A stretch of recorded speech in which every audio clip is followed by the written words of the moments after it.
This channel got monetized in 28 days with no existing audience and no promotions. Today, I'm going to show you the exact step-by-step system that I used to build this content machine so you can do it too. About a month ago, this channel was nothing more than just an idea. I wanted to put all the hype to the test. Is it really possible to build a profitable YouTube automation channel from scratch? And do it fast? I'm talking no existing audience, no massive budget, just a clear system and a 28-day deadline.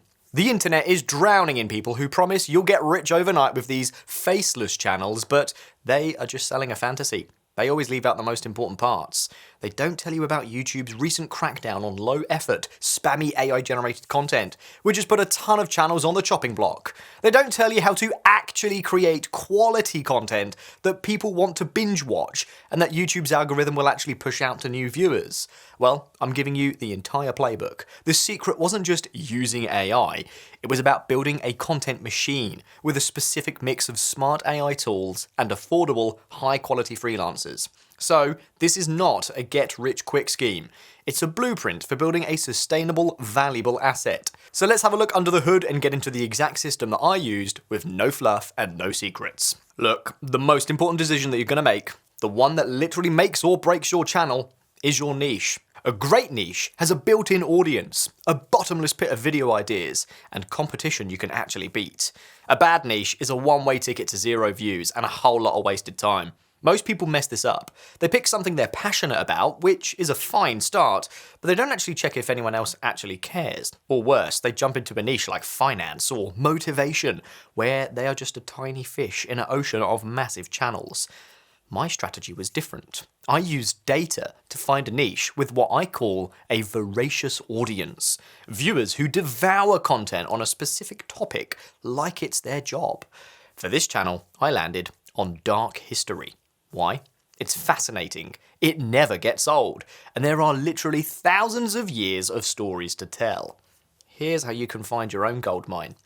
And just so you know, I've linked all the tools I used down below, just in case you wanted to use them too. My main tool for this was vidIQ. And before you click off this video thinking, oh, here we go, another guy talking about vidIQ, just wait, keep watching, because there are some things that a lot of other people aren't talking about. Think of it like a crystal ball for YouTube. It shows you what people are searching for, how crowded a topic is, and which channels are blowing up right now. I started with vidIQ's keyword tool. I just typed in broad topics I was curious about, like unsolved mysteries, historical events, and ancient civilizations. The tool then gives you a huge list of related keywords, each with a score. I was hunting for keywords with high search volume but low competition. That's the sweet spot. It means people are looking for it, but not enough creators are making good videos about it. Once I had a few ideas, I became a detective. I used vidIQ's channel audit tool to spy on other dark history channels. This feature is incredible. It tells you which of their videos are getting the most views per hour, and which ones are bringing in the most subs. I wasn't looking to copy them, I was looking for patterns. I quickly saw that videos about forgotten tyrants, bizarre old-school medicine, and failed empires were doing incredibly well. My final check was for monetization. Dark history can be quite edgy, so I made sure to focus on historical storytelling, not on glorifying violence or anything graphic that would scare away advertisers. So many automation channels skip this step, and that's exactly why they get demonetized. Your action plan is simple. 1. Brainstorm 5 to 10 broad topics that genuinely interest you. 2. Use a tool like vidIQ to find keywords in those topics. Hunt for that high volume, low competition sweet spot. 3. Analyze the top channels in your niche. What are their biggest hits? What are they missing? 4. Do a final check. Is this niche advertiser friendly? This might take you a few days, but don't rush it. A great niche makes everything that follows 10 times easier. Alright, the niche was locked in. The next hurdle was writing the scripts. To get monetized in 28 days, I needed a lot of great content, and I needed it fast. Writing a well-researched 15-minute script can take days. This is where the content machine starts firing on all cylinders by using AI the smart way. Now, let me be crystal clear. You can't just type, write a video script about a historical event into an AI and expect magic. The result will be generic, probably full of errors, and won't have the storytelling flow that keeps people watching. As of mid-2025, YouTube is coming down hard on this kind of lazy, purely AI-generated content. you have to use AI as your co-pilot and not the autopilot. My system uses two AI tools, vidIQ's AI scriptwriter and ChatGPT. First, I used vidIQ scriptwriter to generate a first draft. I start there because its AI is designed with YouTube video structures in mind. It gets the importance of a strong hook and how to pace a story for good retention. I'd give it a very specific prompt, like write a 15-minute YouTube script about the fall of the Achaemenid Empire focusing on Darius III. Start with a dramatic hook about the world's richest empire collapsing in just a few years. That gave me a solid foundation that was about 70% done. Next, and this is the most important part, I took that script over to ChatGPT to make it great. I acted like a director, giving it prompts to refine the script. Fact check every claim in this script and list your sources. Make this more exciting. Add vivid descriptions to make the story of Darius III more compelling. This tag team approach with ChatGPT turned a decent script into a polished, accurate, and captivating story. The AI did the grunt work of research and structuring while I provided the human oversight and creative direction. That human touch is what separates valuable AI-assisted content from the spammy AI slop that YouTube is actively demonetizing. So this whole process for one script took about 60 to 90 minutes, way faster than writing from scratch. That efficiency let me build up a backlog of scripts, ready for the next stage. So, with great scripts in hand, I needed a voice. This is a classic failure point for automation channels. So many of them cheap out and use a robotic-sounding text-to-speech AI. This is a fatal mistake. Viewers can spot a robot voice a mile away, and it screams low quality, and they click off. It's not that AI voices are outright banned, but channels that rely on them without adding significant original commentary or value are at higher risk of being flagged for repetitive or low-effort content. So you basically got three options here. Option 1, record it yourself. Now this is exactly what I did for the first set of videos. It costs you nothing but time and creates the most authentic connection. Now you don't need a golden radio voice, just speak clearly and with some energy. A decent USB mic is a small investment that makes the world a difference. This gave the channel a unique human element. Extra points if you can film your face too, because that really makes the channel stand out, but no worries if you can't or if you don't want to do that. Option 2, high quality AI voice generation. If you absolutely refuse to record yourself, the next best thing is a premium AI voice tool like 11 Labs. And I really can't stress premium enough. The free tools sound awful. 11 Labs, however, can generate stunningly realistic voices with natural emotion.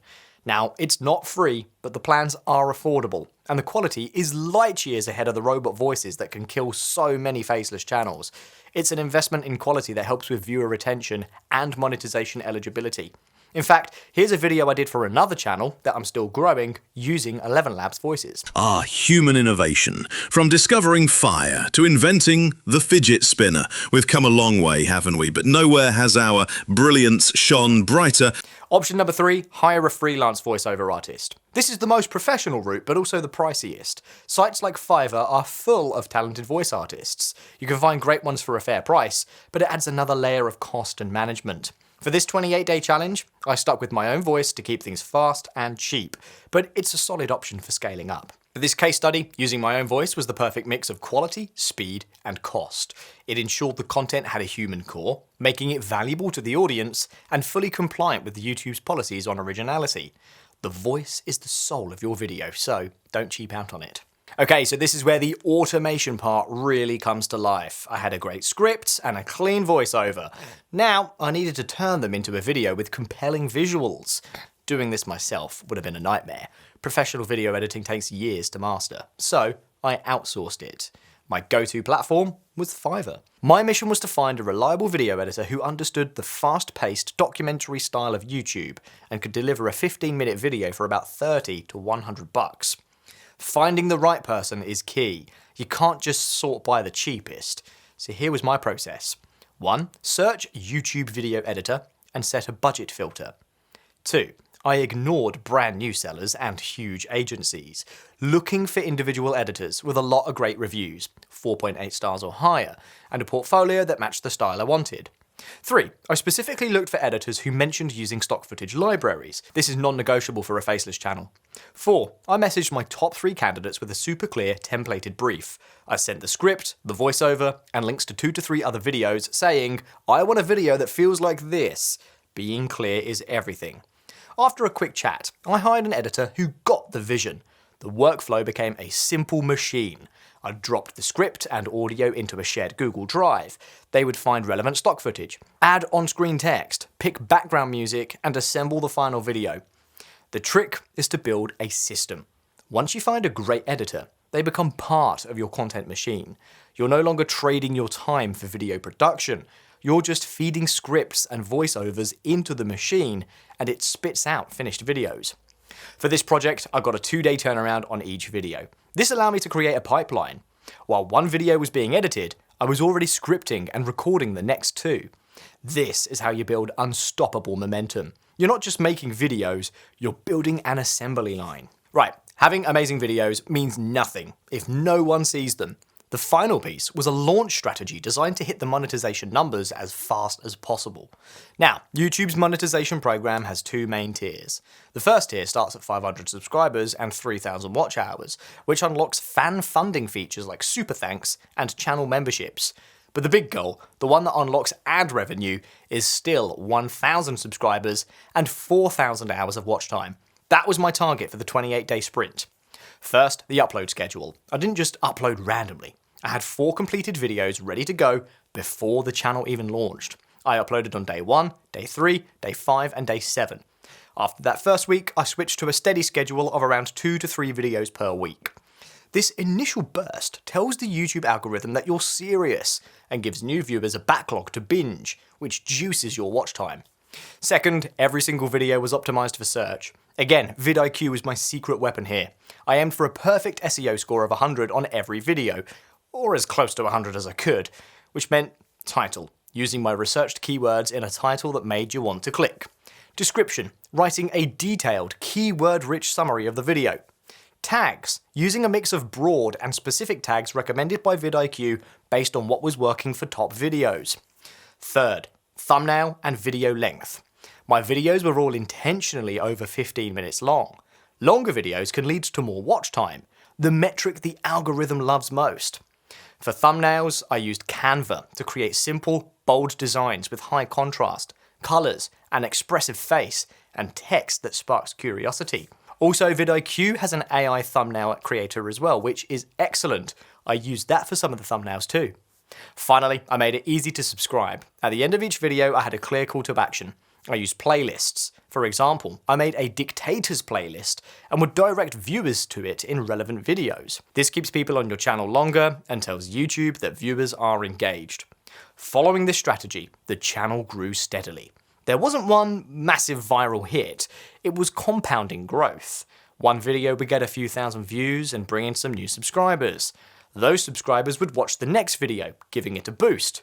By day 28, the combination of consistency and optimization pushed the channel over the 1,000 subscriber and 4,000 watch hour line.